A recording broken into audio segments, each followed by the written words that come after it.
Assalamualaikum warahmatullahi wabarakatuh. Hari ini kita akan membahas materi tentang etika penelitian pada mata kuliah metodologi penelitian. Dalam penelitian farmasi dan juga tentunya di ilmu kedokteran kesehatan pada umumnya, etika penelitian itu sangat penting sekali untuk dilakukan bagi seorang peneliti yang akan melaksanakan penelitian. Salah satunya adalah penelitian di bidang biomedical research atau science atau biomedical science, sebenarnya ilmu pengetahuan yang mendasari ilmu kedokteran, farmasi, dan juga ilmu kesehatan lainnya. Sekarang itu biomedical research itu termasuk farmasi di dalamnya, ya. Kemudian juga medical device, radiasi, imaging, prosedur bedah, termasuk juga dalam hal investigasi sosial dan psikologis. Ini masuk ke dalam biomedical research, makanya farmasi juga termasuk di dalamnya, yang membutuhkan persetujuan etik dalam melaksanakan penelitian. Jadi cakupan ilmu biomedik itu ya ilmu kesehatan. Nah, apa sih etika penelitian dan apa itu etik? Jadi etik itu adalah etika internasional sendiri pada riset biomedik science itu melalui trial and error. Ya, riset itu kan ada trial and error. Kemudian juga melalui metode saintifik. Nah, tentunya ini yang perlu kita lakukan bagi seorang peneliti, ya, bagi seorang masyarakat ilmiah, yaitu dengan cara eksperimental dan perlu ada measurement atau pengukuran. Pengukuran yang sudah Ibu bahas juga pada pertemuan sebelumnya itu sangat sesuatu yang krusial dan perlu dilakukan dengan teliti dan hati-hati supaya memperoleh data yang akurat dan meminimalkan bias tentunya. Nah, pada penelitian farmasi, baik itu penelitian ke hewan maupun ke manusia, sangat sekali diperlukan persetujuan etik. Apalagi ketika Anda ingin menguji cobakan temuan sebuah obat yang mau diberikan kepada manusia. Nah, itu harus ada prosedural uji dulu sebelum masuk ke tahap uji klinis tentunya. Ada namanya uji preklinis, ya, atau uji penelitian secara in vitro maupun secara in vivo, ya. Pre-eksperimen dulu, kemudian uji preklinis, ya, baru uji klinis. Walaupun respondennya itu bukan manusia, yaitu hewan, farmasi kan kebanyakan menggunakan responden atau subjeknya adalah hewan. Tetap harus mengikuti kode etik hewan, dan itu ada tertuang dalam kode etiknya tersendiri tentunya. Beberapa dokumen etik seperti Nuremberg Code tahun 1947, Universal Declaration of Human Rights, Belmont Report, Deklarasi Helsinki tentang prinsip etik ini, yang tentunya subjeknya ini adalah manusia. Kemudian juga ada Guideline Ethics Committee untuk mereview riset-riset biomedis, ya, salah satunya adalah riset farmasi. Kemudian juga guide petunjuk internasional etik untuk penelitian biomedis termasuk subjeknya manusia atau CIOMS 2002. Kenapa sih penting beretika dalam penelitian? Kenapa penelitian itu harus ada etikanya? Ini sangat penting sekali. Karena hasil riset itu kan harus dipublikasikan. Menguji ulang suatu keabsahan supaya masyarakat ilmiah tahu, kemudian juga supaya dunia internasional tahu kerjasama ilmiah dan sponsorship atau orang-orang yang memberikan dukungan terhadap riset Anda itu perlu tahu. Itu yang pertama. Kemudian pada hakikatnya etika riset itu adalah tanggung jawab peneliti dalam melakukan sebuah penelitian. Jadi benar, salah, baik atau buruknya suatu penelitian itu dipertanggungjawabkan oleh peneliti, dan kalau dia dalam posisi sebagai student, tentunya juga ini merupakan tanggung jawab pembimbing yang akan membimbing penelitian si student tersebut. Sehingga perlu ada komisi etik dengan adanya riset-riset yang terkait dengan human, animal, yang memiliki resiko yang besar, yang dapat memberikan resiko yang berbahaya, itu perlu dibentuk komisi etik kedokteran, komisi etik kesehatan, atau komisi etik farmasi. Kalau misalnya farmasi belum ada, ya itu bisa mengikuti komisi etiknya di kedokteran yang sudah ada di Indonesia sendiri. Itu komisi etik yang sudah terakreditasi tentunya. Itu banyak ya. Misalnya di Universitas Indonesia di kedokteran, di Undip juga ada, Universitas Diponegoro itu ada komisi etiknya di Fakultas Kedokteran. Itu bisa orang-orang farmasi juga ke sana. Atau mungkin yang khusus ke animal model itu di Institut Pertanian Bogor di Fakultas Kedokteran Hewan. Ya. Jika misalnya riset Anda berkaitan dengan animal model. Nah, prinsip etika penelitian sendiri itu ada 4 ya secara universal. Yang pertama itu respect for person. Jadi kita harus menghargai orang yang kita akan jadikan sebagai subjek. Dari sisi otonominya, self-determinasinya, kebebasannya, dilihat dari vulnerable-nya. Jadi orang-orang yang rentan ini harus diperhatikan. Orang yang rentan itu contohnya misalnya orang-orang yang memiliki cacat, atau juga orang-orang yang perlu diperhatikan yang bisa mempengaruhi dampak buruk ketika dia dijadikan sebagai subjek penelitian. Dan ini harus dijaga kerahasiaannya, otonominya tadi, dijaga kerahasiaannya, dijaga privasi, dan dihargai. Jangan sampai karena kepentingan penelitian Anda memberikan pemaksaan, itu tidak boleh terhadap person. Jadi kebebasan dia untuk mengemukakan menolak atau tidaknya itu juga ditetapkan oleh si personnya, bukan oleh si peneliti. Makanya nanti ada PSP atau yang disebut dengan persetujuan sebelum dilakukan penelitiannya. Kemudian juga kita harus lihat benefitnya, reasonable enggak, seimbang enggak antara rasio risiko dengan keuntungannya. Kemudian ini risetnya itu scientific tidak, dan tidak membahayakan tentunya. Jadi harus ada keuntungannya juga bagi si person dan juga bagi dunia saintifik, bagi ilmu pengetahuan. Kemudian risiko, rasio antara benefit dan risikonya itu gimana. Kemudian yang ketiga, normal efisien atau yang tidak berbahaya, don't harm, tidak membahayakan, tidak meracuni, tidak menyebabkan sakit atau mati.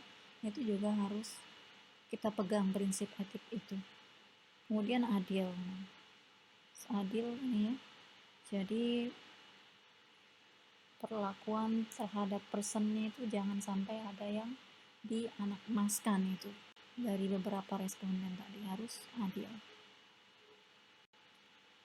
Oke, ini adalah beberapa kutipan dari Deklarasi Helsinki. Prinsip pertama, penelitian itu yang mencakup manusia, ya, yang dijadikan sebagai subjek tentunya, yang bisa memberikan nilai-nilai saintifik, ya, dalam prinsip etik dasar itu di Deklarasi Helsinki, di mana kita harus memegang prinsip itu dengan teguh, yaitu terkait dengan respect terhadap manusia, beneficent, justice, ya.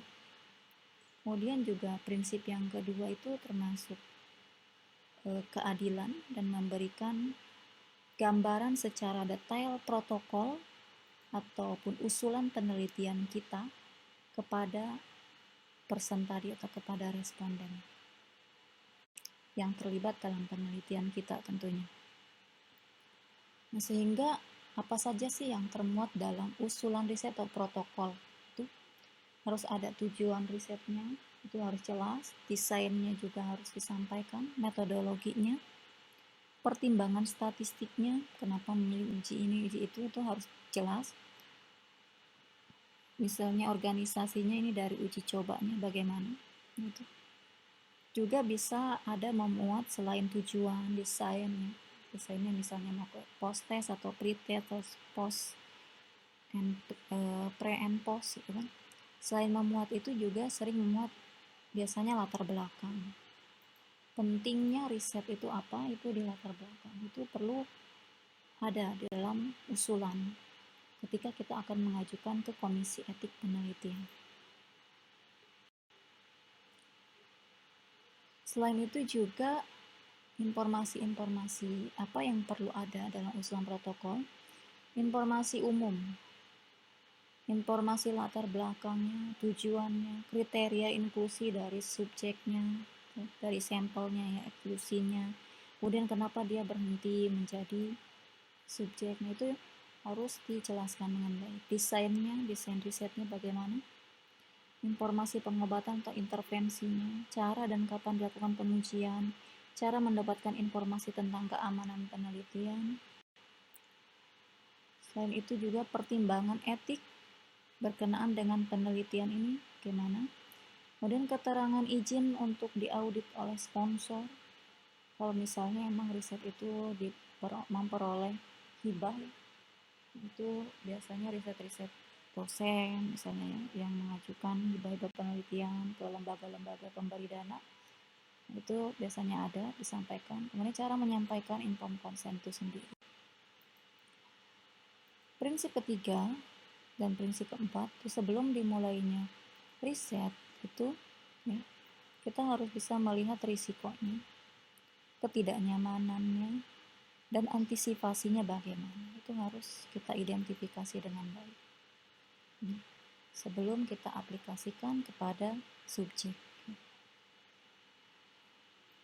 Jadi antisipasinya itu harus ada ketika misalnya terjadi risiko atau ketidaknyamanan, dan benefitnya juga harus dijelaskan. Harus memegang prinsip benefitnya supaya kita melakukan riset ini dengan baik terhadap subjek yang akan kita jadikan sebagai penelitian kita. Nah, apakah yang dimaksudkan dengan risk and benefit itu?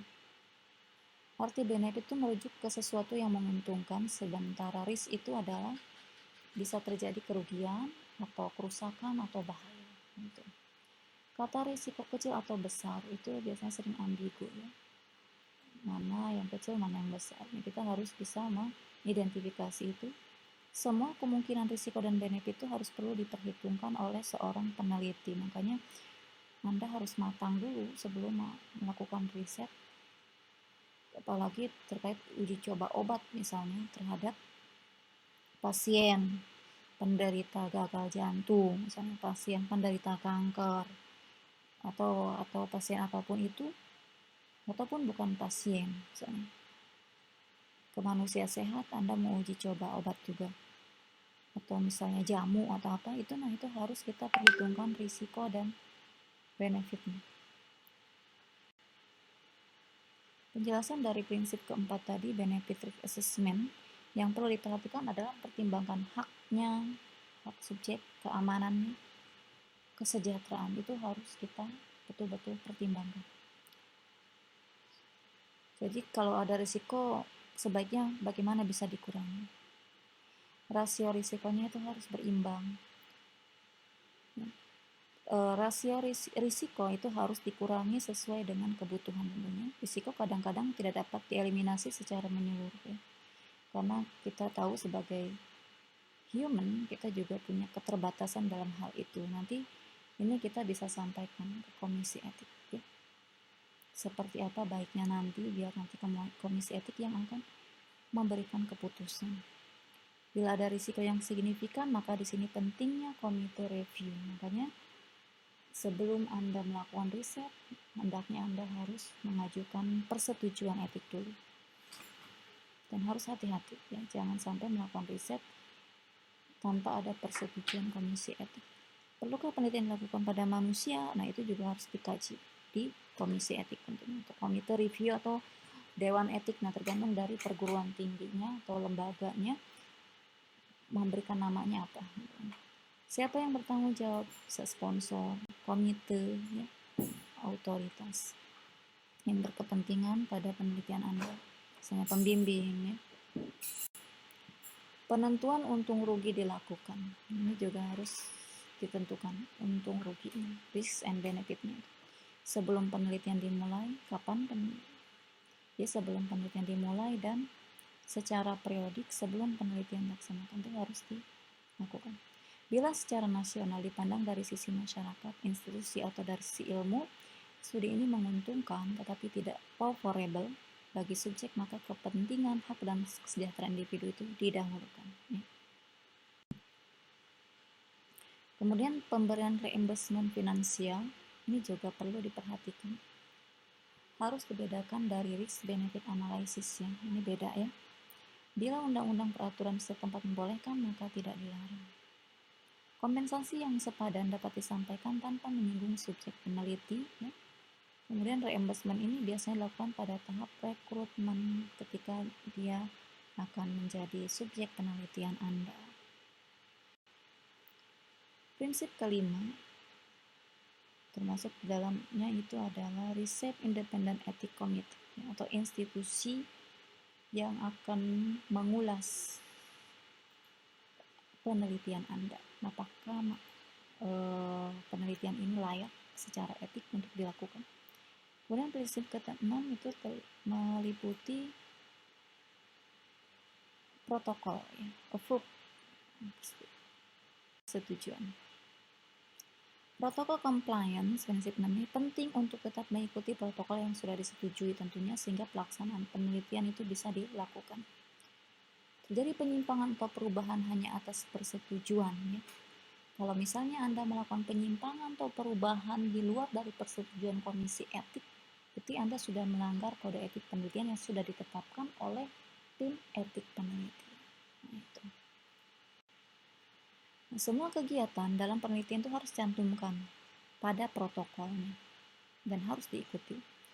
Identifikasi, informasi, seleksi, intervensinya, pengamanannya, pencatatannya, penghentiannya, itu harus Anda cantumkan dan harus dicatat dengan baik.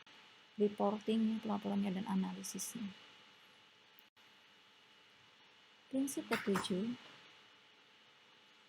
ini kita harus bisa menyampaikan informed consent dan mendapatkan persetujuan secara baik dari si subjek. Artinya subjek tidak ada paksaan, juga tidak ada tekanan dari Anda sebagai peneliti ya, dan tidak ada iming-iming yang menyebabkan si subjek tadi menginginkan karena ada sesuatu yang melanggar. Tentunya ini melanggar aspek legal etik ya.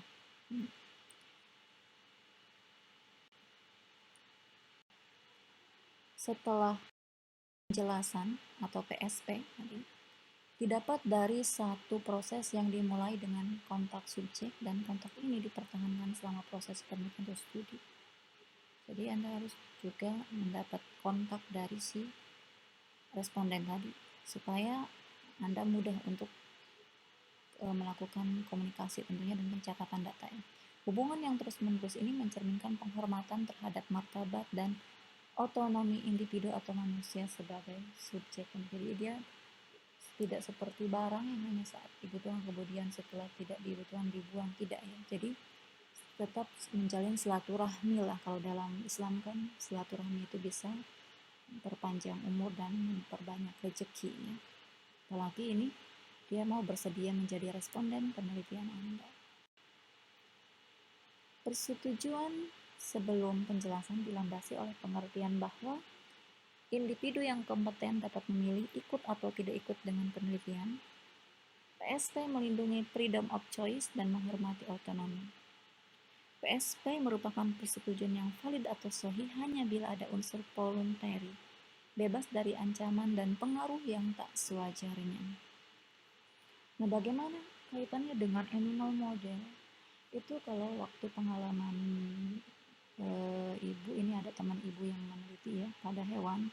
Pertama, kalau kita mau menjadikan hewan sebagai subjeknya itu, kita harus mengikuti pelatihan sebelum masuk ke laboratorium. Ada pelatihannya dan harus ada lulus Anda pelatihan tersebut itu terhadap pelatihan itu.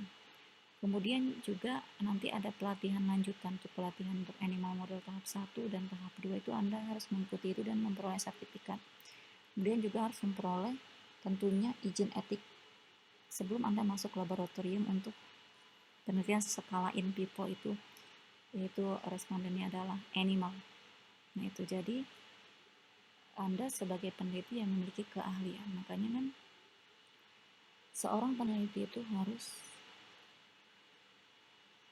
memiliki keahlian, tidak hanya uang dan waktu saja yang diperlukan dalam penelitian, tapi juga keahlian Anda sendiri sebagai seorang peneliti itu diperlukan dalam sebuah penelitian. PSP harus sesuai dengan budaya setempat dan persyaratan dari lingkungan setempat untuk kebiasaan di lokal daerah tersebut bagaimana. Kemudian juga ada persetujuan dari pemuka masyarakat, misalnya lurah atau kades atau RT atau RW.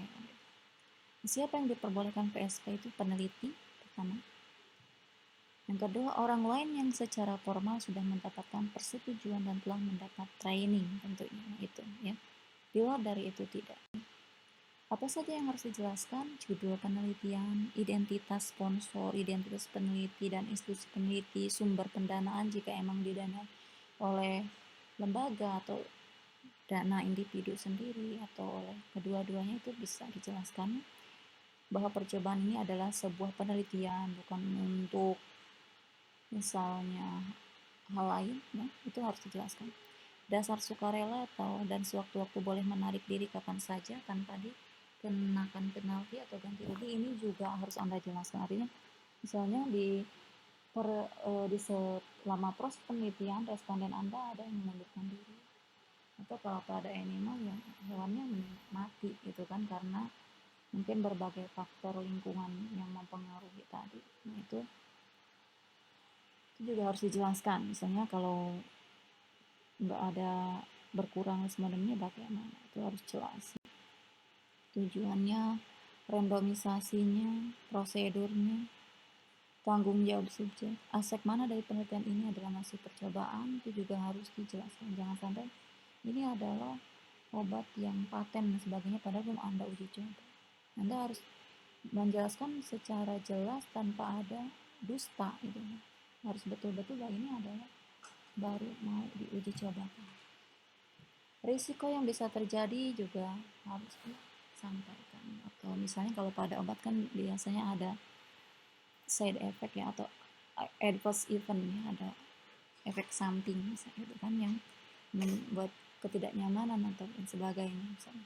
Sama juga terhadap mencet itu ketika dibikin kanker, apakah akan mempengaruhi kematiannya cepat atau tidak, itu harus saya jelaskan risikonya ya, sehingga ketika Anda laboratorium tidak bingung lagi gitu kan, keuntungannya atau ruginya, prosedur alternatif yang mungkin terjadi dan ruginya, kompensasi pengobatan bila ada, misalnya kalau terjadi sesuatu ada kompensasinya atau pengobatannya, uang atau pembayaran lain, pembiayaan yang luar jangkauan riset, tentunya membaca para monitor, sponsor, reviewer mendapatkan catatan medik yang asli tanpa mengurangi hak kerahasiaan. Terjaminnya kerahasiaan, risiko potensial mencakup stigma, kehilangan reputasi, kehilangan hak asuransi. Nah, itu harus dijelaskan secara detail. Tidak ada informasi yang disembunyikan. Bahwa subjek akan diberi informasi yang berkala dan setiap saat bila ada yang perlu diinformasikan, itu perlu dijelaskan. Jangan sampai nanti subjek tidak tahu menahu. Siapa yang harus dihubungi bila terjadi komplikasi misalnya. Itu harus dicatat, misalnya suami atau misalnya orang tua atau misalnya keluarga kerabat dekat atau siapanya. Lama penelitiannya juga harus disampaikan, misalnya 2 tahun, 1 tahun, 5 bulan, 3 bulan. Berapa lama subjek diharapkan mengikuti riset ini. Nah itu.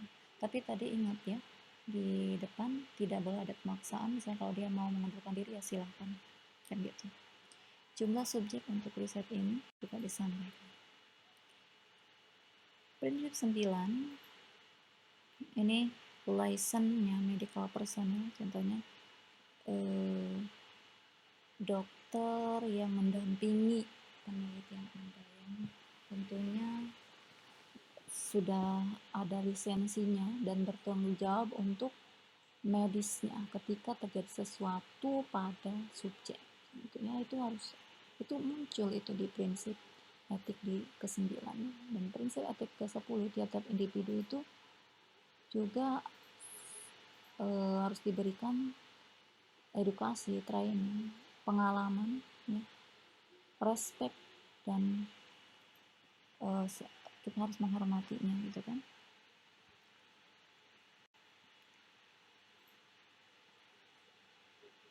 Semua uji coba klinis itu harus dicatat, dikendalikan, disimpan, dilaporkan, diinterpretasi, dan diverifikasi. Itu harus terdokumentasi dengan baik. Itu pada prinsip 11.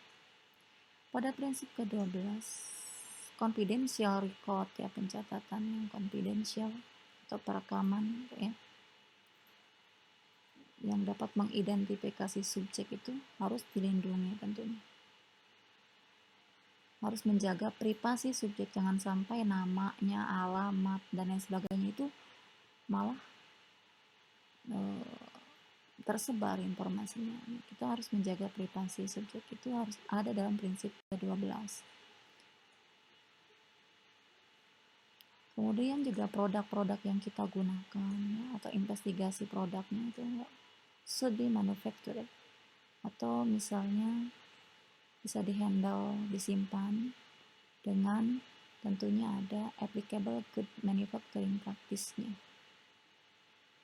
Dan tentunya senyawa ini yang Anda gunakan misalnya itu sudah mendapatkan persetujuan sebelum penelitian ini dilakukan. Itu, dan misalnya kalau Anda dapat dari perusahaan itu ada GMP-nya tadi, good manufacturing practice-nya. Prinsip ke-14, sistem dengan prosedur yang menjamin kualitas setiap aspek uji coba itu harus diimplementasikan. Individu atau kelompok rentan atau vulnerable itu siapa sih maksudnya gitu?